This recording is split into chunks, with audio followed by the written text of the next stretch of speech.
Alors bonjour à toutes et à tous, et comme promis, donc on se retrouve pour cette petite vidéo sur la technique de mémorisation numéro 5 qui était dans mon livre donc, que je vous ai proposé.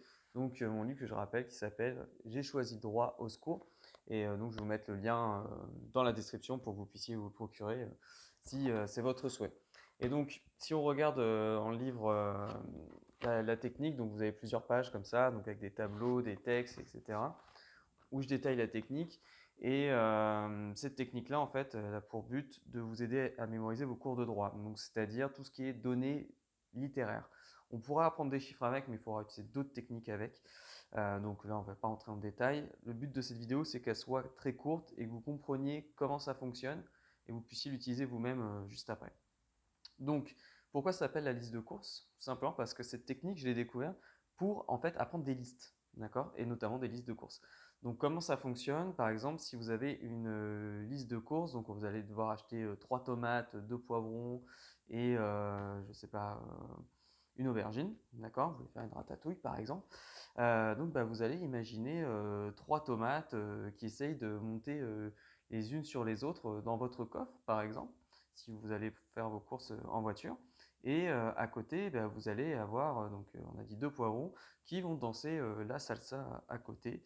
Et enfin, une aubergine qui va jouer, je sais pas, de la guitare pour que justement tout le monde puisse s'amuser, donc danser et faire des acrobaties. Voilà, et vous allez pouvoir retenir de cette manière-là votre liste de courses. D'accord? C'est comme ça que ça fonctionne. Donc techniquement, comment ça se passe? On crée des images mentales. Alors, c'est très facile avec des choses réelles comme des fruits et des légumes. C'est plus compliqué avec des cours de droit. Et je vais vous montrer comment on fait. Mais l'idée, c'est qu'une fois qu'on a ces images mentales, il va falloir les associer et donc leur faire des choses un peu rocambolesques, des trucs vraiment un petit peu décalés. Et plus ce sera décalé et marrant, et plus ça fonctionnera. Donc là, moi, je vais vous prendre un cours maintenant de droit, donc vraiment un extrait, hein, on va faire un tout petit extrait, et je vais vous montrer comment moi je procédais et comment je procède encore aujourd'hui pour apprendre des textes, même des textes techniques comme le droit. Donc ça, c'est un exemple, c'est une partie de l'exemple que vous retrouverez dans le livre. C'est un extrait d'un cours de droit civil, droit des obligations. Donc même si vous en avez jamais fait, c'est pas grave, c'est pas très compliqué, vous allez tout de suite voir. Donc j'ai pris un extrait qui concernait la liberté des négociations, la possibilité de négocier justement en droit contractuel. Et donc, quand on commence ce cours, on arrive au tout début sur le principe de liberté des négociations. Et donc, il y a le principe et le corollaire. D'accord? Donc, si je vous donne les éléments, c'est au début, on doit retenir qu'on est dans la thématique liberté des négociations. Il y a l'article qu'on va mettre de côté parce que ça demande une autre technique qui sera très proche, mais on ne verra pas aujourd'hui. Et ensuite, on a donc le principe de la liberté contractuelle, d'accord, la liberté de pouvoir contracter avec n'importe qui. Et le corollaire, c'est la liberté de ne pas conclure. D'accord? Si on a le droit de conclure, on a aussi le droit de ne pas conclure. Et ça va être ça le fondement justement de la liberté des négociations.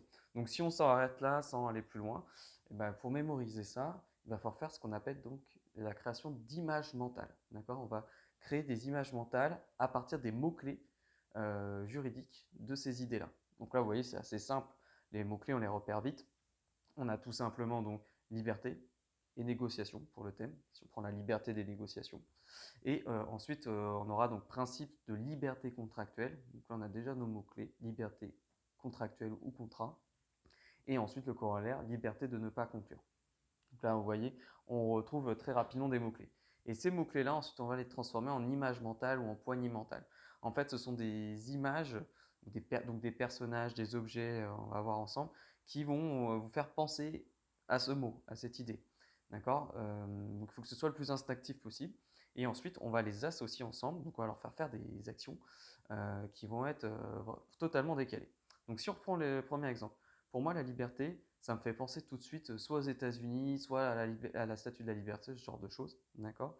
Et les négociations, moi, ça me fait penser à des personnes qui sont autour d'une table, qui discutent, qui essayent vraiment de négocier des choses importantes.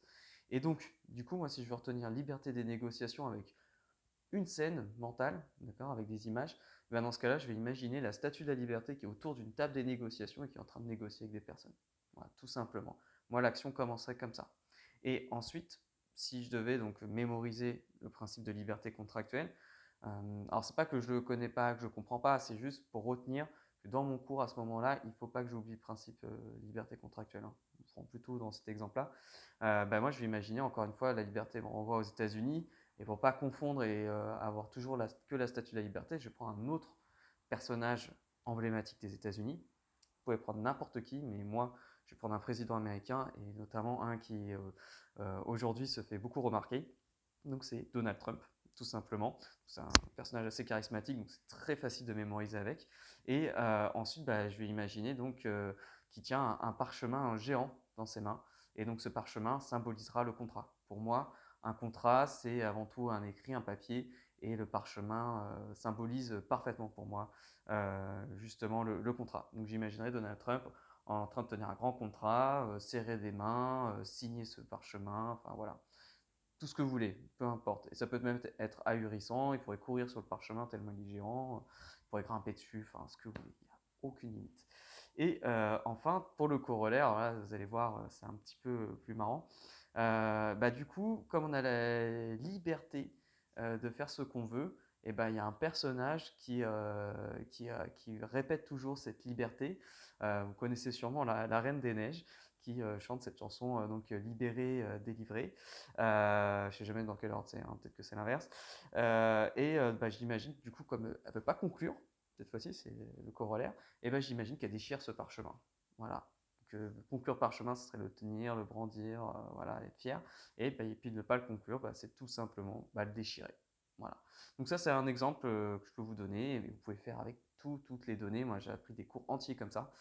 C'est très simple, c'est très rapide, et c'est vraiment marrant. Vous pouvez vraiment vous éclater. Des fois, vous pouvez être mort de rire devant votre cours tout seul.